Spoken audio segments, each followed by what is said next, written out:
জনগণের নির্বাচনের মাধ্যমে জনগণের যে মৌলিক অধিকার ভোট দেওয়ার অধিকার, সেই ভোট দেওয়ার প্রতিশ্রুতি দিয়ে তাদেরকে জবাবদিহিমূলক সরকার গঠনে সাহায্য করব। যে সরকারই আসুক যেন জনগণের সরকার হিসেবে প্রতিষ্ঠিত হয়। কেন আমাদের এই লক্ষ্যটা ছিল? এই লক্ষ্যটা আপনারা দেখেছেন 17 বছর একটি ফ্যাসিস্ট সরকার সমস্ত গণতান্ত্রিক প্রতিষ্ঠানগুলোকে ধ্বংস করে দিয়েছিল।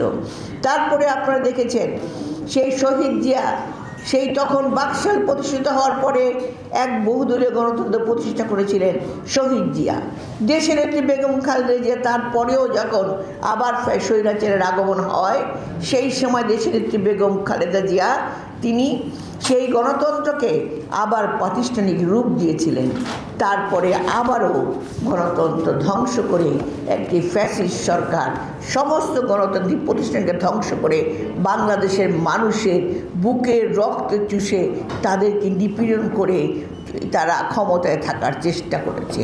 সেইখানে আন্দোলনে আপনারা সফল হয়েছেন, সফল হয়েছে আমরা, আপনারা, এদেশের জনগণ, এদেশের শ্রমিক, এদেশের শিশু, এদেশের নারীরা সকলে মিলে একযোগে কাজ করে, এদেশের ছাত্র জনতা সবাই মিলে কাজ করে সেই আন্দোলনে সেই রক্তস্নাত আমরা সেই জুলাই গণ অভ্যুত্থানের মধ্য দিয়ে আমরা সফল হই। পিআর সিস্টেমটা কি? পিআর সিস্টেম তো আমিও বুঝি না, বাংলাদেশের জনগণ বোঝে কিনা আমি জানি না। শুনেছি কোনো প্রতীক ছিল না, প্রতীক থাকবে না, দলের বিরুদ্ধে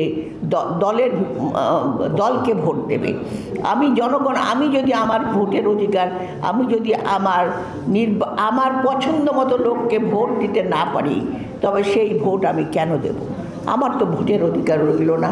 এই লক্ষ্যে তো আমরা এতদিন আন্দোলন করেছি, ভোটের অধিকারের মধ্য দিয়ে সত্যিকারের জনগণ সরকার প্রতিষ্ঠা করা।